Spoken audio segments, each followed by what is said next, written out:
Dear students, in last class we were discussing about the satellite. हमने satellite के बारे में सीखा था कि सैटेलाइट की वेलोसिटी क्या होती है, जिसको हम ऑर्बिटल स्पीड बोलते हैं। और सेकंड हमने ये सीखा था कि वो कितना टाइम पीरियड लेता है टू कंप्लीट वन रिवॉल्यूशन और to complete its one cycle.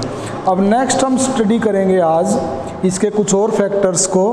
तो थर्ड वन ये है कि इसकी एल्टीट्यूड या height of satellite above the surface of अर्थ कितनी होती है, कि ये अर्थ के सरफेस से जहाँ पर ये घूम रहा होता है वो कितनी दूरी पे घूम रहा है, ये निकालना है। उसको हम बोलते हैं एल्टीट्यूड या फिर height of satellite above the earth surface.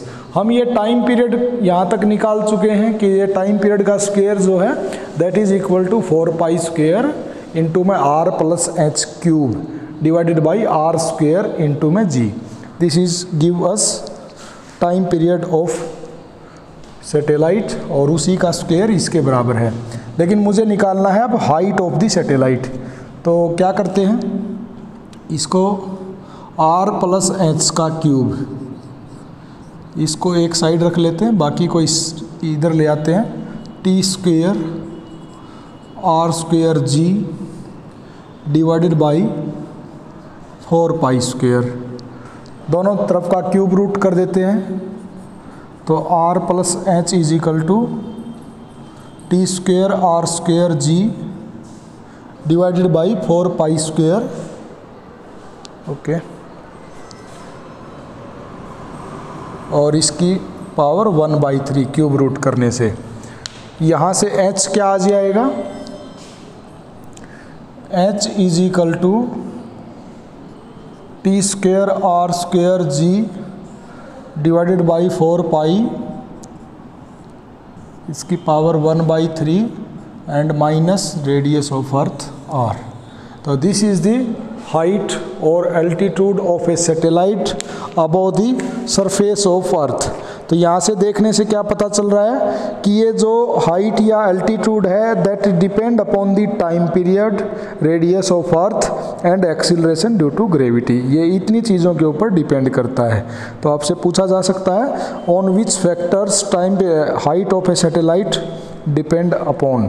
तो ये 3 फैक्टर्स के ऊपर डिपेंड करता है। नेक्स्ट है angular momentum.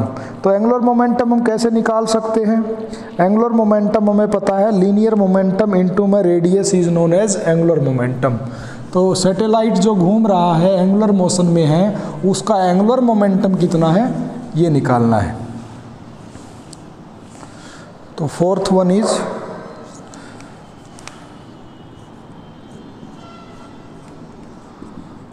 Angular momentum of a satellite. हमें पता है किसी भी ऑब्जेक्ट का जो एंगुलर मोमेंटम होता है that is equal to the linear momentum into में रेडियस। तो एंगुलर मोमेंटम जिसको हम L से डिनोट करते हैं that is equal to linear momentum into में रेडियस। तो ये L क्या आ जाएगा, लीनियर मोमेंटम तो डायरेक्ट हमें पता है mv, और ये इसकी रेडियल पोजीशन r। तो अब v की जगह क्या रखना पड़ेगा, v की जगह रखना पड़ेगा ऑर्बिटल स्पीड को जो हमने निकाली है अंडर द रूट gm/r। तो यहाँ से अंडर द रूट gm/r ये हम फर्स्ट निकाल चुके हैं इनटू में r। तो ये m under the root gm और ये नीचे एक r स्क्वायर रूट है और बाहर ये r है, तो ये अंदर r बन जाएगा क्योंकि ये नीचे का स्क्वायर रूट r है, ऊपर r की पावर 1 है। तो r की पावर 1 नीचे r की पावर 1/2, तो ऊपर बचेगा r की पावर 1/2 और वो स्क्वायर रूट के अंदर आ जाएगा। This is the angular momentum of a satellite. तो ये भी आपको याद रखना है कि कैसे निकालना है। नेक्स्ट है कि जिस भी ऑर्बिट में कोई सैटेलाइट घूम रहा है उस ऑर्बिट में उसकी अगर एनर्जी निकालनी है, energy of an orbiting satellite. तो एनर्जी का मतलब क्या है कि जिस भी ऑर्बिट में वो घूमता है उस ऑर्बिट की टोटल एनर्जी निकालनी है। तो एनर्जी ऑफ ऑर्बिट भी बोल सकते हैं उसको। तो ये कैसे निकालेंगे? जिस भी ऑर्बिट में वो है तो उसकी एक पोजीशन है, पोजीशन की वजह से जो एनर्जी होती है that is known as potential energy. तो इसमें एक तो पोटेंशियल एनर्जी ऑफ सैटेलाइट होगी, दूसरा जब वो घूम रहा है, चल रहा है, तो चलने की वजह से जो एनर्जी होती है that is known as kinetic energy of the satellite. तो दो एनर्जी होंगी उसके अंदर, एक तो पोटेंशियल एनर्जी, एक kinetic energy. Potential energy of satellite हम ऑलरेडी निकाल चुके हैं, -gm इंटू में m डिवाइडेड बाई r, और काइनेटिक एनर्जी उसकी हम निकाल लेंगे 12mv² से। वेलोसिटी ऑफ सैटेलाइट हमें पता है, mass of satellite small m हम लेके चलते हैं, तो दोनों एनर्जी को निकाल के उसका सम कर देंगे, that will be the net energy of the satellite at any orbit. तो next is the energy of an orbiting satellite.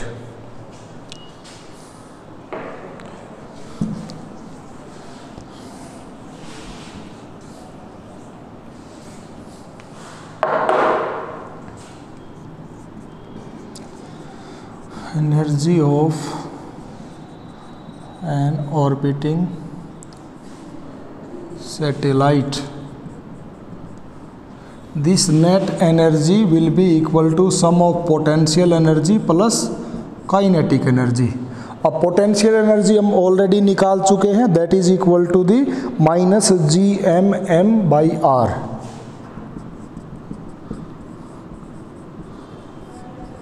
G is gravitational constant या universal gravitational constant, M is the mass of the earth, small m is representing mass of satellite and r is representing the distance of satellite from the center of earth। तो ये potential energy आ गई। Kinetic energy of satellite अगर निकालनी है तो वो किसके बराबर हो जाएगी? 12 इंटू में मास ऑफ सैटेलाइट इंटू में square of velocity of satellite. तो वेलोसिटी ऑफ सैटेलाइट हम ऑलरेडी सीख चुके हैं, या वेलोसिटी ऑफ ऑर्बिट जिसको हम बोलते हैं, gm/r इसके बराबर होती है। तो ये v का स्क्वायर चाहिए हमें, दोनों तरफ स्क्वायर कर देंगे तो काइनेटिक एनर्जी क्या बन जाएगी? 12m। जब इसका स्क्वायर करेंगे तो स्क्वायर रूट कट जाएगा, तो gm/r बचेगा। तो ये नेट एनर्जी किसी भी लोकेशन पर क्या आ जाएगी? -gm/r plus gmm/2r। तो ये माइनस है, ये प्लस है, लेकिन यहाँ पे 1/2 है, तो माइनस का 1/2 gmm/r, इतनी एनर्जी आ जाएगी उसके अंदर। नेगेटिव एनर्जी क्या शो करती है? पोटेंशियल एनर्जी के कॉन्सेप्ट में हम सीख चुके हैं कि उसको जब हम इतनी एनर्जी अगर दे दें कि उसकी एनर्जी 0 बन जाए तो वो फ्री हो जाएगा, उस ऑर्बिट से बाहर निकलता चला जाएगा, इतनी दूर चला जाएगा, और जब तक वो अर्थ के ऑर्बिट में घूमता रहेगा तब तक उसकी कुछ नेगेटिव एनर्जी बनी रहेगी। तो नेक्स्ट है binding energy of a satellite का क्या मतलब है? बाइंडिंग एनर्जी इसी कॉन्सेप्ट से आया है कि जैसे जैसे उसकी वैल्यू को अगर हमने 0 बनाना है, 0 बनाने के लिए हमें क्या करना पड़ेगा? अपने से कुछ एनर्जी इसको देनी पड़ेगी ताकि इसकी एनर्जी 0 हो जाए। कितनी देनी पड़ेगी? जितनी ये नेगेटिव है, इसको 0 बनाना है तो इतनी ही पॉजिटिव एनर्जी देनी पड़ेगी। तो बाइंडिंग एनर्जी एक्चुअल में क्या है? This is energy required from external agent to remove the satellite from the orbit of the earth, that is known as binding energy. Its magnitude is equal to the net energy of the satellite. तो इसके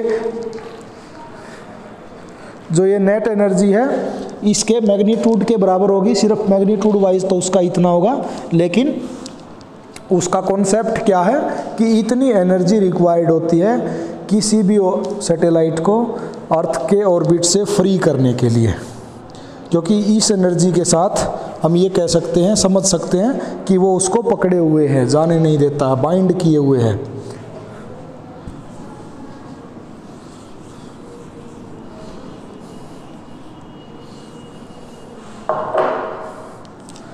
binding energy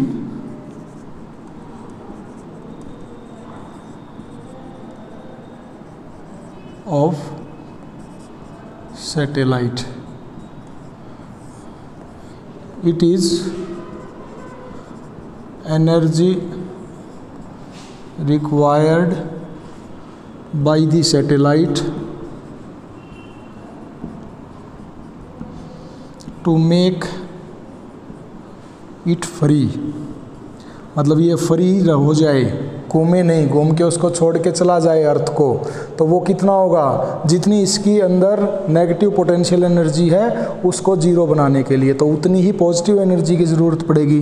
तो binding energy क्या हो जाएगी, magnitude wise 1/2 GMM/r, where r is representing the location या radial position of the satellite from centre of earth. और उसी r को हम कैसे लिखते हैं, रेडियस ऑफ अर्थ प्लस में height of satellite from the surface of earth, उसको हम ऐसे भी बोलते हैं, that is known as binding energy.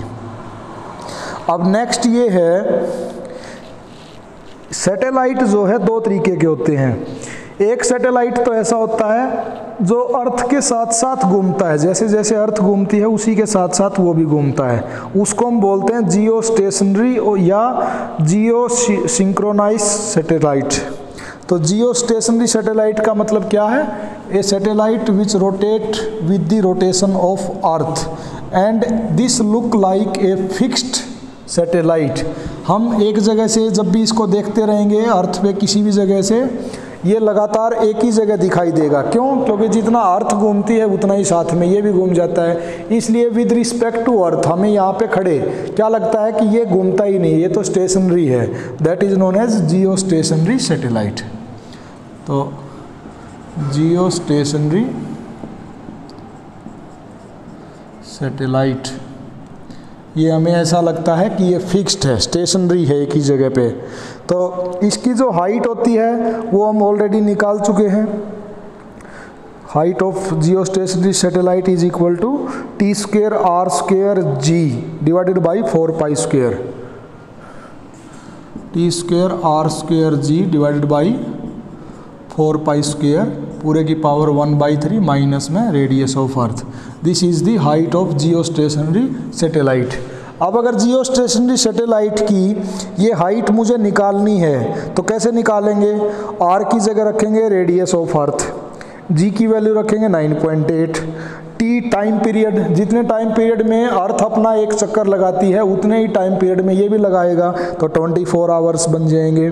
तो वहाँ से h की वैल्यू जो आएगी वो आएगी 36,000 किलोमीटर। तो आपको क्या करना है, एक तो t की वैल्यू रखनी है 24 आवर, 24 आवर को सेकंड में बना लेंगे, 24 आवर में इतने मिनट्स बन गए इनटू में सेकंड, जो भी समय आएगा वो सेकंड आ जाएगी।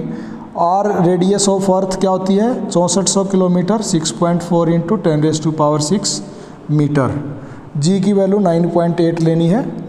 तो after putting these values we will get the height of a geostationary satellite is equal to 36,000 kilometre. इतना होता है एक geostationary satellite from the surface of earth. तो ये जो जियो स्टेशनरी सैटेलाइट है इसकी खास बात क्या होती है, कुछ आपने इसके पॉइंट्स क्या क्या याद रखने हैं। एक तो इसकी height 36,000 kilometre from the surface या इक्वेटर ऑफ अर्थ होती है। इसका टाइम पीरियड ऑफ रिवॉल्यूशन जो होता है वो 25 आवर्स होता है, 24 आवर्स होता है, क्योंकि अर्थ का भी 24 आवर्स होता है। और ये जो है अर्थ के ऑर्बिट के साथ कॉन्सेंट्रिक होता है और कोप्लेनर होता है। जिस प्लेन में और जिस सेंटर के अक्रॉस अर्थ का ऑर्बिट घूमता है उसी प्लेन और सेंटर के अक्रॉस ये जियो स्टेशनरी सैटेलाइट भी घूमता है। और इसके द्वारा जो इक्वेटोरियल प्लेन के ऊपर और ऑर्बिटल प्लेन के बीच में जो एंगल होता है इस सैटेलाइट का जो ऑर्बिटल प्लेन है 0 डिग्री एंगल होता है। और इसकी सेंस ऑफ रोटेशन मतलब जिस डायरेक्शन में अर्थ घूमती है उसी डायरेक्शन में ये भी घूमता है। तो these are some points about the geostationary satellites. Next है पोलर सैटेलाइट। पोलर सैटेलाइट क्या होता है, वो अर्थ के पोल्स के अक्रॉस, जैसे ये तो था जैसे ईस्ट वेस्ट ऐसे घूमता है, और वो क्या है नॉर्थ टू साउथ या साउथ टू नॉर्थ, उसके जो दो पोल हैं नॉर्थ और साउथ उनके बीच में जो घूमता है that is known as polar satellite. तो next is the polar satellite.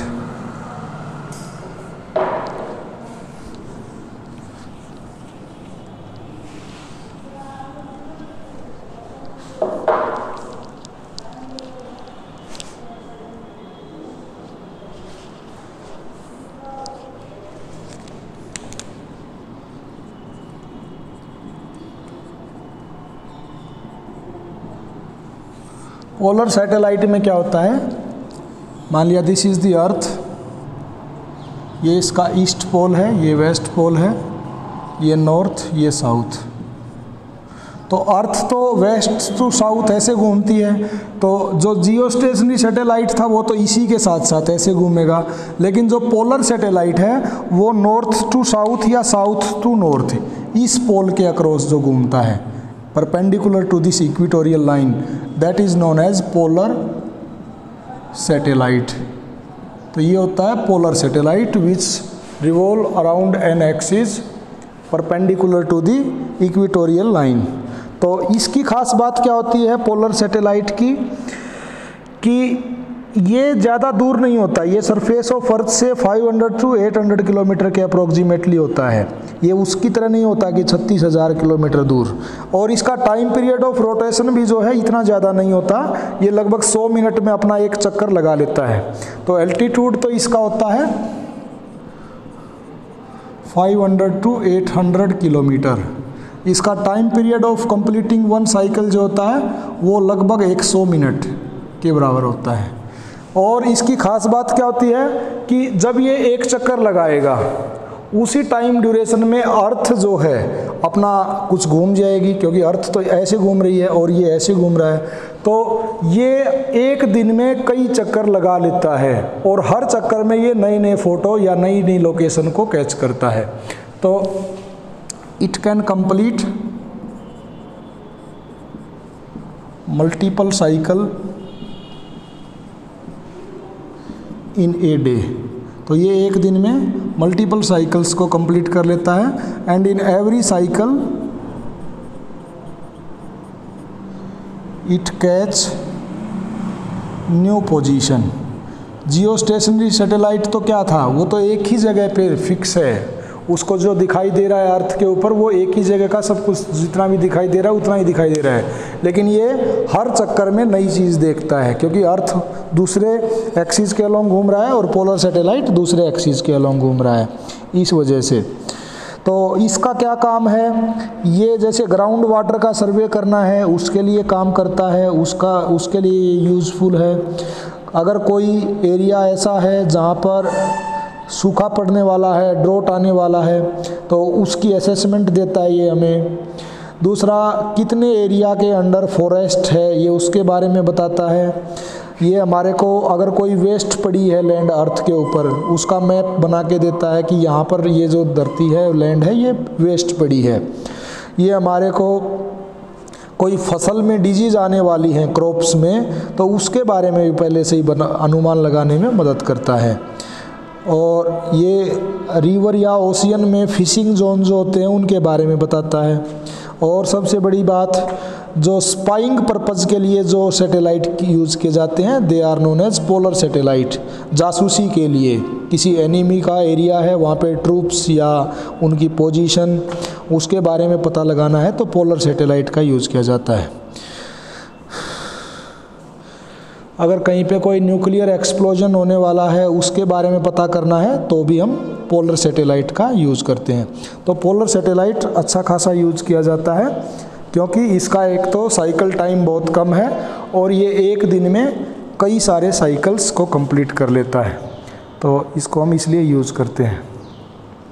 Jio stationery satellite एक जगह फिक्स रहने के कारण उसमें क्या होता है कि वो तो सिर्फ जैसे इधर से कम्युनिकेशन के लिए कोई सिस्टम भेज दिया, वेव्स भेज दी, उससे टकराएंगी, रिफ्लेक्ट होंगी और वो मल्टीपल लोकेशन में डिस्ट्रीब्यूट हो जाएंगी।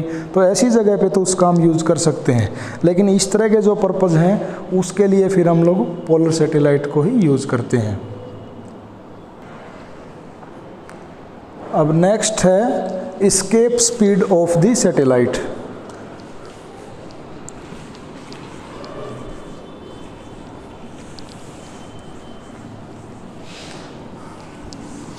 Next is the escape speed of satellite.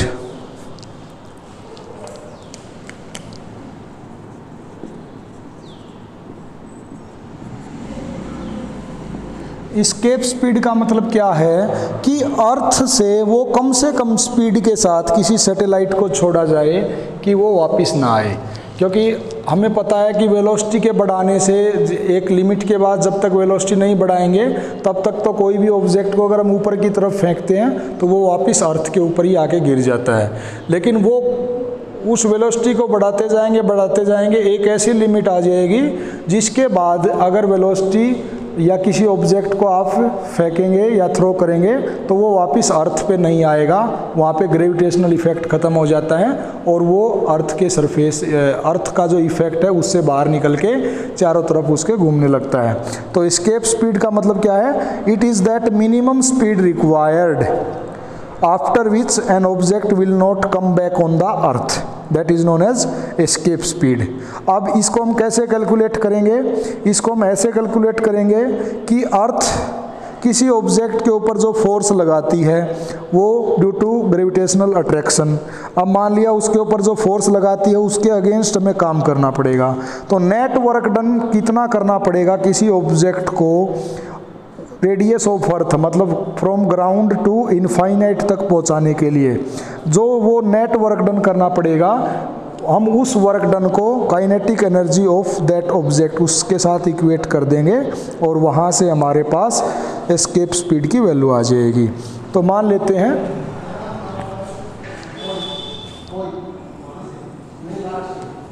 This is earth, this is representing the radius of earth and this is the position of object at x और x से dx तक उसको लेके गए। पहले इसके लिए स्मॉल वर्क डन निकालेंगे और फिर इनफाइनाइट के लिए वर्क डन निकालेंगे। तो हम क्या करेंगे, इसको हम पहले तो सिर्फ x के ऊपर फोर्स निकाल लेते हैं, फिर x के ऊपर वर्क डन निकाल लेंगे, small work done for displacing the object from या बाई dx डिस्टेंस। तो force at a location which is at the object when object is at x location, मान लिया ये O है, ये A है, ये O है, ये B है, तो फोर्स एट A क्या आ जाएगा? ग्रेविटेशनल अट्रैक्शन फोर्स की value Gmm divided by x square.